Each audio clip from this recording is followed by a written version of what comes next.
Have you ever found yourself lying awake at night, stressed out over an unexpected car repair or medical bill, wondering how you'll manage? You're not alone, and trust me, I've been there. For most of us, financial emergencies come out of nowhere and knock the wind out of us. But what if I told you that one simple habit building, an emergency fund, could change your entire financial reality? An emergency fund is like a financial safety net. It doesn't solve every problem, but it gives you something incredibly powerful: peace of mind. For me, setting aside just $1,000 at first was a game changer. I mean, when you're already living paycheck to paycheck, where are you supposed to find extra money? That was my thinking too, until life forced my hand. Every time I made progress, life threw something new at me: a dental bill, a price hike, a random family expense. Each time I hit one, I'd reward myself in a small, budget-friendly way: a movie night at home, a homemade treat, a walk in the park. These small wins kept me emotionally invested. And yet I kept going, I reminded myself. This is temporary discomfort for long-term stability. It felt like I took back control. That $1,000 gave me the courage to say no to bad financial decisions. It helped me sleep better at night. It helped me breathe, become more disciplined, more intentional, and more confident.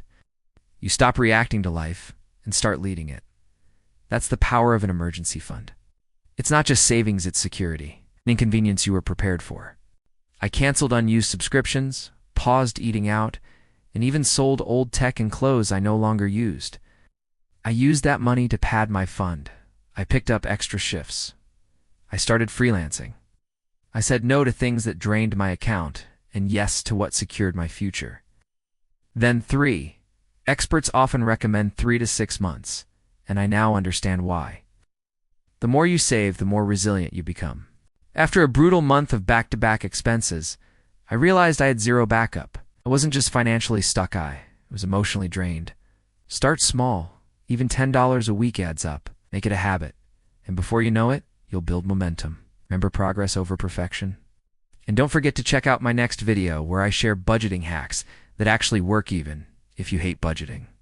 That's when I committed to change. I didn't know exactly how I'd do it, but I knew I had to start. Even if it was just $50, it moved without me having to think about it. Out of sight, out of spendrich. It wasn't a fortune, but it meant I could handle a surprise car repair, medical copay, or even a last-minute travel need without reaching for a credit card or asking for help. We're used to reacting instead of preparing. But building a fund isn't just about saving cash, it's about regaining control. But 2 weeks in, it started to feel like I was depriving myself. No coffee shop stops, no food delivery, no impulsive shopping. It was frustrating. I began to question, is this even worth it? Once you taste that control, you don't want to go back. In the past, that would have gone on a credit card, adding to my stress. But this time, I had already saved $600. I paid it with my emergency fund. No debt. No panic. That moment flipped a switch. I finally felt the benefit. That freedom. Absolutely priceless. At first, the concept of building an emergency fund sounded too ideal. That's the thing about emergency funds. Most people don't take them seriously until it's too late. Of course, the journey wasn't easy. One of the first obstacles I faced was motivation. Starting out, I was pumped, and then the car broke down. $400 repair. Saving money consistently can feel like swimming against the current. To stay motivated, I broke my $1,000 goal into chunks: $100 milestones. I also tracked every dollar. Another thing that worked? Automating my savings. I opened a separate account, no debit card attached hand, set up a monthly auto transfer. Eventually, I hit the $1,000 mark. That day didn't feel like I won the lottery. It felt better, and I didn't stop there. Once I built the initial fund, I aimed for 2 months of expenses. But here's the truth. It's not just about the money. It's about who you become through the process. If you're starting from scratch, don't feel overwhelmed. Let me ask you this. What would your life look like if the next emergency didn't feel like a disaster?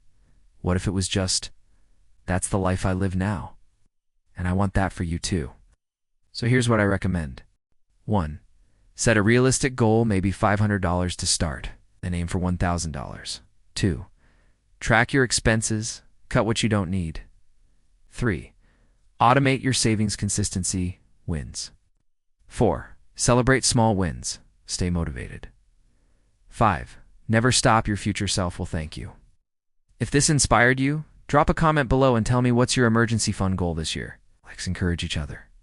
Thanks for watching, and remember, saving money isn't about luck, it's about intention. You've got this.